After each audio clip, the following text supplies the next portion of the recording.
Hey Sam, you look a little tense today. Is everything all right? Honestly, Nina, I'm feeling pretty anxious. I have a job interview tomorrow, and I keep worrying I'll mess it up. That's totally normal, Sam. Most people feel nervous before an interview, but you should remember, nerves can actually help you focus. Let's talk about how to turn that anxiety into positive energy. That sounds helpful. I'd love to hear any tips you have, because right now my mind just keeps racing with what ifs. Let's start with some language tools. When we give advice, we often use modal verbs like should, ought to, and have to. For example, I might say, you should get a good night's sleep. I see. So if I want to suggest something, I could say, I ought to review my resume tonight, right? Exactly.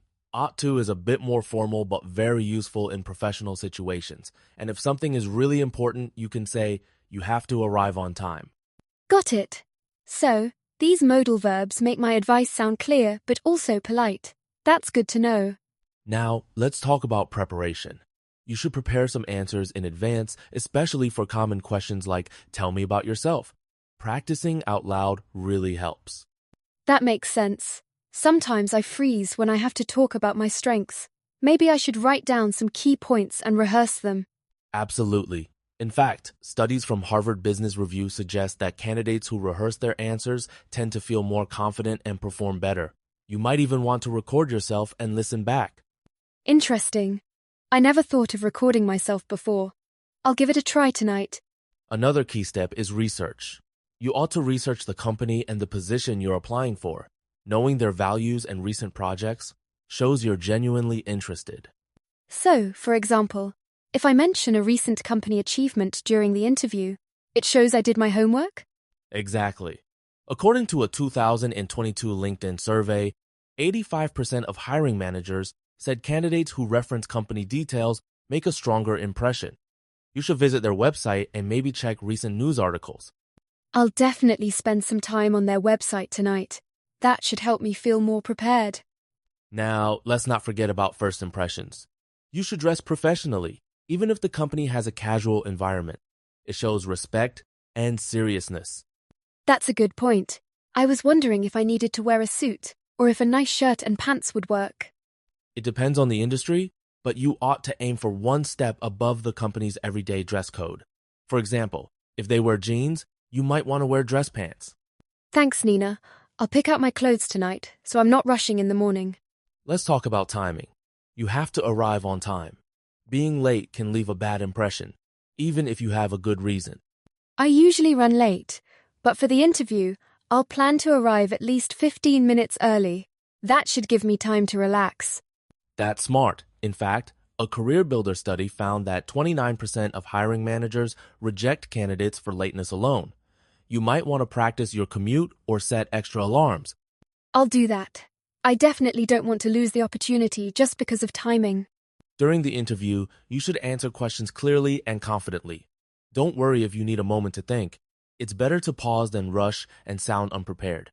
Sometimes I worry I'll forget my words or mix up my sentences. What should I do if that happens?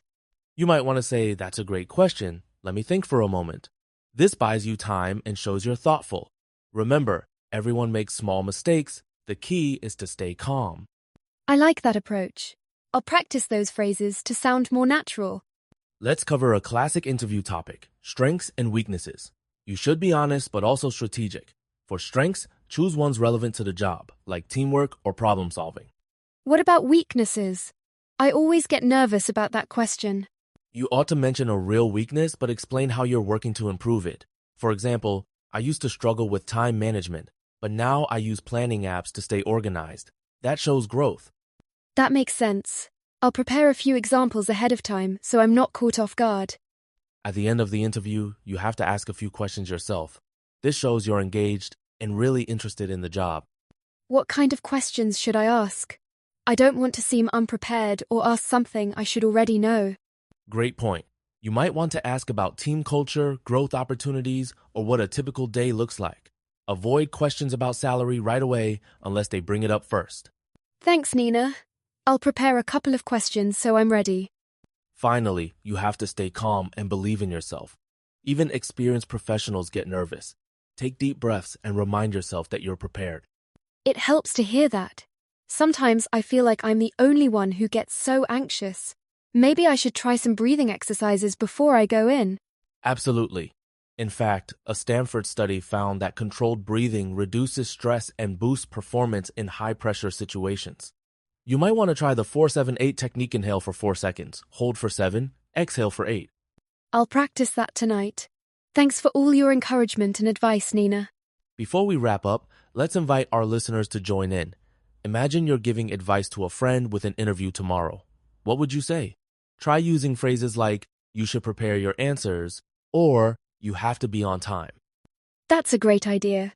Listeners, you might want to practice your own answers out loud. Or ask yourself, what questions would I ask if I were the interviewer? And remember, practicing with a friend or recording yourself can make a huge difference. The more you practice, the more confident you'll feel during the real interview. Thanks for listening, everyone. Good luck with your interviews, and just be yourself, you'll do great.